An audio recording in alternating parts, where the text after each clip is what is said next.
नमस्कार प्रिय दर्शकों। कामाख्ये वरदे देवी नीलपर्तवासिनी तम देवी जगतमाता योनिमुद्रे नमोस्तुते। कामाख्ये काम संपन्ने कामेश्वरी हरप्रिये कामनाम देहि मैं नित्यम कामेश्वरी नमोस्तुते। कामदेह काम रूपस्ते सुभगेश्वर सेविते करोमि दर्शन देवीयं सर्वकामार्थ सिद्धे। ओम मंगलम मांगल्ये शिवे साक्षात्के शरणं त्र्यंबके गौरी नारायणी नमोस्तुते। जय माता। मेरे प्यारे प्रिय दर्शकों, मैं आज आपके लिए एक यंत्र लेकर आया हूँ जिसका नाम है पति वशीकरण यंत्र।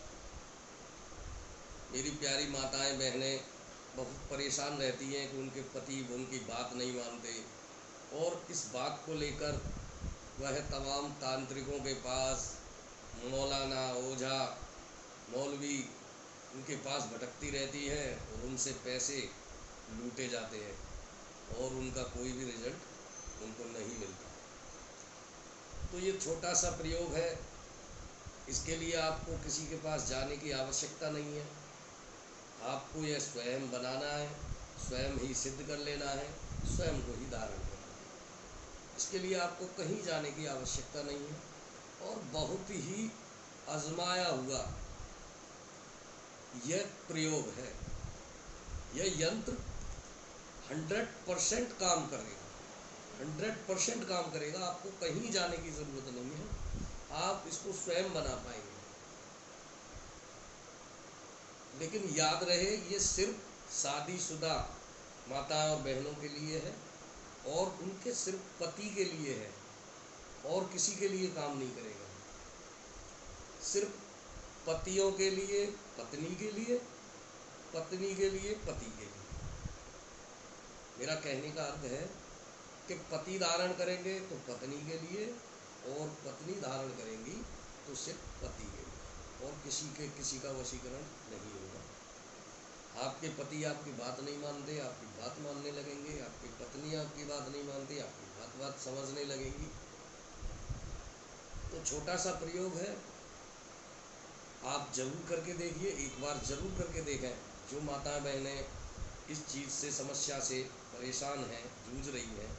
देखिए, पति पत्नी का रिश्ता एक अटूट विश्वास होता है और विश्वास पर ही चलता है।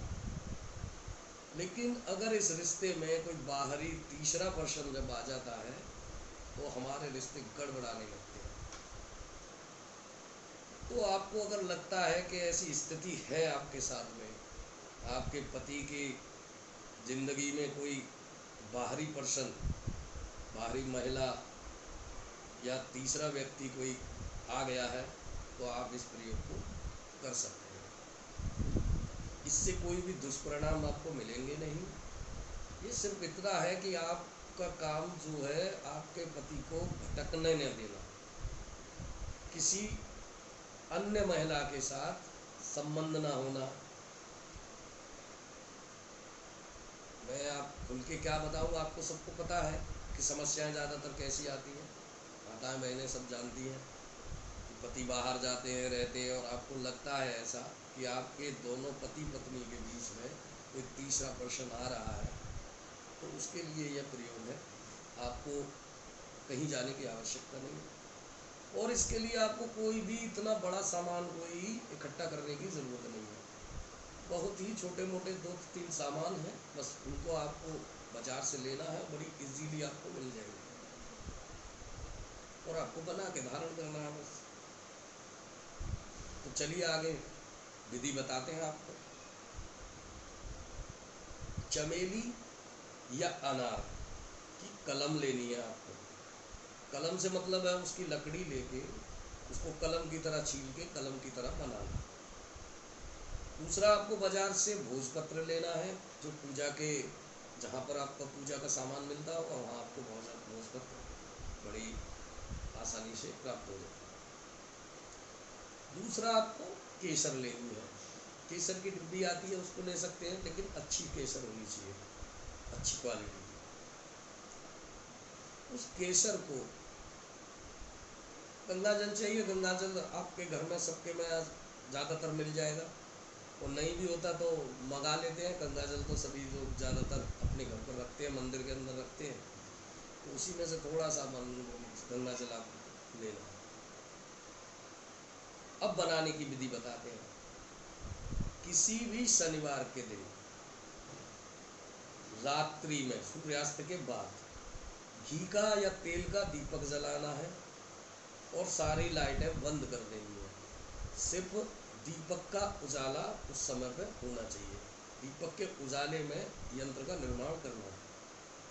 दीपक का उजाला होगा, उसी में आपको यंत्र का निर्माण करना है।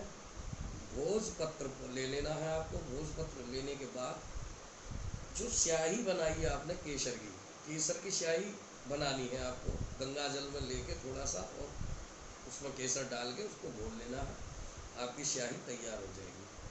और जो अनार की कलम है उससे आपको भोजपत्र पर यंत्र को बनाना है। यंत्र का स्वरूप आपको वीडियो की स्क्रीन पर दिखाई दे रहा होगा। इस तरह का आपको यंत्र बनाना है और यंत्र को एक सावधानी बरतनी है बस कि यंत्र के जिस खाने में जो अंक लिखा हुआ है उसी खाने में उस अंक को लिखना है और कोई भी अंक इधर उधर नहीं करना। जिस खाने में आपको दिखाया गया है उसी खाने में आपको वो अंक लिखना है। उसको लिखने के बाद, यंत्र बनाने के बाद आपको उसकी धूप दीप, धूप बत्ती और आप लोबान हो तो लोबान की उसको धूप दिखाएं। उसको पूजन करने के बाद आपको जो लॉकेट आते हैं चांदी के, उसमें उसको रख कर पैक करके उसके अंदर पानी ना जाए ऐसे बंद करके, और धागे में, काले धागे में या आप लाल धागे में भी उसको डाल सकते हो। आपको काला धागा होता है आपके पास तो काले धागे में डाल लीजिए, लाल धागा हो तो लाल धागे में उसको डालकर गले में या आपको हाथ में धारण करना है। बस इतना सा कार्य करना है, छोटा सा प्रयोग है और आपको इसके 100% रिजल्ट मिलेगा।